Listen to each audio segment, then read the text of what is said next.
What if your clothes were made from mud and mammoth fur? Over tens of thousands of years, our ancestors crafted every layer by hand long before looms and sewing machines existed. Genetic studies of lice show clothing use at least 70,000 years ago, but what did those first garments look like? From ochre-coated bodies to multi-layered furs, early humans invented every trick to stay warm, protected, and even stylish under the sun and snow. Let's uncover the 10 stages of Stone Age dress and see how each breakthrough transformed survival into art. Before using any fabric or fur, early humans relied on mud, charcoal, and ochre to protect their skin. They gathered clay from riverbanks and mixed it with water until it formed a thick paste. Using flat stones or their fingers, they coated exposed areas of skin with the paste. As it dried in the sun, it hardened into a rough shell that repelled insect bites and thorn scratches. Charcoal streaks along arms and legs absorbed harmful ultraviolet rays. Sunlight blackened the charcoal and kept it in place. Red ochre carried deeper meaning. Groups painted themselves with distinctive patterns of ochre to signal identity or invoke spiritual protection. Archaeological sites have revealed footprints tinted with ochre pigment, hinting at early social rituals when painted hunters walked in procession. In hot regions, this body armor also offered a cooling effect. As the mud dried, it drew heat away from the skin. If the coating cracked, it was simply wetted and reapplied. When seasons changed and temperatures dropped, these coatings gave way to a new challenge. The chilly wind and cold nights made paint alone insufficient. Early humans had to seek warmer coverings. Yet in those first moments of human creativity, they discovered the power of simple materials to shield, to signal, and to unite. What simple plant-based garments did they turn to next? In warm climates, loincloths made of large leaves offered basic protection long before animal skins became common. Early humans collected broad palm or banana leaves and layered them around the hips. They tied the leaf layers in place with vines or plant fiber cords. The resulting loincloth shielded sensitive areas from chafing against rough vegetation. In forested regions, they turned to tree bark. Bark was peeled from young saplings and soaked in water until it softened. Once pliable, they cut and shaped the strips into simple wraps. A single sheet of bark could cover the torso or be folded to protect the shoulders. Bark wraps provided modesty and a barrier against thorny branches or insect bites. These plant-based garments were light and biodegradable. They were easy to replace after heavy use. When seasons changed, these loincloths and wraps were supplemented with basic furs draped over the shoulders. Hunters carried small bundles of leaves or bark, ready to fashion fresh coverings as needed. By relying on local plants, our ancestors mastered the art of adaptive clothing. They used what nature offered, turning large leaves into garments and transforming tree bark into wearable armor. These early inventions set the stage for the greater challenges of colder climates. How did the first animal hides transform their wardrobe? When Neanderthals and early Homo sapiens ventured into colder climates, they discovered the need for more substantial coverings. They began draping untrimmed animal hides over their shoulders like blankets. These hides came from deer, bison, or even mammoth. The thick fur side faced inward to trap body heat, while the skin side faced out to block wind. There was no stitching at this early stage. Hunters secured the hides with wooden toggles or simple cords made from animal gut. A hide blanket could be wrapped around the torso and fastened at a shoulder or side. This wrap style functioned as both cloak and garment, offering protection while allowing freedom of movement. To soften and smooth the leather surface, toolmakers used bone scrapers carved from elephant ivory or large mammal ribs. They scraped away flesh and fat until the hide became supple. Sunlight and smoke further cured the leather, making it water-resistant and more comfortable against the skin. This method of wearing hides remained common for many generations. It provided a versatile solution for people on the move. Hunters traveling between camps simply unwrapped one hide blanket and draped another. The same cloak could warm a village of families at night and then serve as a bedroll by day. By turning animal hides into wearable blankets, early humans took a decisive step toward more complex clothing. These wrapped cloaks proved that survival depended not just on fire, but on innovative use of available resources. What innovations did they borrow from the bone toolkit to refine their fur garments? Without fine needles, Stone Age people turned to bone awls carved from bird bones or mammoth ribs. These awls punched neat holes in thick hides. Through each hole, they threaded thin leather thongs or plant fiber strips. The result was early capes and shoulder covers that stayed in place during movement. Fur capes were often made from mammoth or bear hides. Hunters draped the hide so the furry side faced inward, trapping body heat against the skin. The smooth leather side faced outward as a wind barrier. All holes around the neck and shoulders allowed straps to secure the cape snugly. This stage also saw the birth of footwear, moccasins formed by wrapping soft hide around the foot and punching holes for stitching.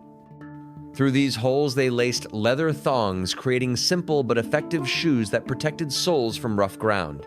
Bone awls have been found at Neanderthal sites, showing that even with minimal tools, these early tailors achieved remarkably tailored fits.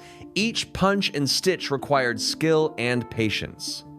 By adapting their bone toolkit to clothing, they moved from mere drapes of hide to functional garments that could be secured and adjusted. These steps in tailoring set the stage for ever more sophisticated clothing. With awls and capes, they learned that careful shaping and fastening made survival gear both practical and personal. How did they add color and decoration to their practical garments? Clothing in the Stone Age was more than survival gear. To add color and meaning, early humans used red ochre dye. They ground ochre stones into powder, then mixed the pigment with animal fat or water. By rubbing this mixture into hides or woven fibers, they created vibrant reds and oranges that stood out against snow and rock. They also decorated garments with bird feathers. Feathers from eagles or waterfowl were tied to capes or headbands with sinew. The soft plumes provided movement and flair. Shell and bone beads were another common embellishment. Hunters drilled tiny holes into shells or animal bones, then strung them on sinew cords. These necklaces or sewn collar decorations indicated status or group identity. Personal ornaments carved from bone or stone showed an emerging sense of fashion. Pendants shaped like animals or abstract symbols hung from cords around the neck. Each carved piece required careful drilling and polishing. Sewing beads onto garments demanded both precision and creativity. These adornments blended utility and style. A decorated cape still kept its wearer warm, but also told a story about who they were and where they came from. In the harsh Stone Age environment, color and ornament became a powerful way to express identity, build group cohesion, and celebrate survival. What tool made the jump from bone awl to fully sewn clothing? The invention of the bone needle was a game changer. Early bone needles were sharpened and polished until they could pierce thick hide with minimal force. With these needles, tailors threaded animal sinew through tiny eyelets, creating precise stitches. This breakthrough enabled the construction of multi-piece garments. Instead of draping a single hide, they could now stitch together panels of leather. The result was shirts, pants, and fitted hoods that wrapped snugly around limbs and head. By closing gaps between pieces of hide, these sewn garments retained heat far better than simple wraps. Bone needles have been found at Upper Paleolithic sites alongside scraps of thin hide and sinew. These finds show how clothing evolved from basic drapes and wraps into tailored outfits. Closest-fitting pants allowed hunters to climb and run without losing their wrap. Sewn hoods protected ears and neck, crucial in bitter winds. With the ability to stitch, early humans expanded their wardrobe designs. Sleeves could be added for arm protection. Seams released water rather than letting it seep through raw edges. Each stitch marked a leap in creativity and functionality, turning survival gear into real clothing. How did layering change the way they faced cold environments? Once sewing was established, early humans began stacking layers of hide and fur to trap air for insulation. The innermost layer was soft rabbit or fox fur against the skin, offering comfort and moisture wicking. Over that, they added a thicker outer layer from bison or bear hides to block wind and shed moisture. Sleeveless fur vests held close to the torso while allowing free arm movement. Fur pants wrapped the legs in warm insulation that moved with the wearer. Hooded cloaks covered the head and neck, sealing in heat where it was needed most. In some regions, they took layering further by quilting vest furs. They stitched small pouches into the hide and filled them with tufts of grass or bird down. These little pockets increased loft and trapped even more air, keeping bodies warmer for longer periods.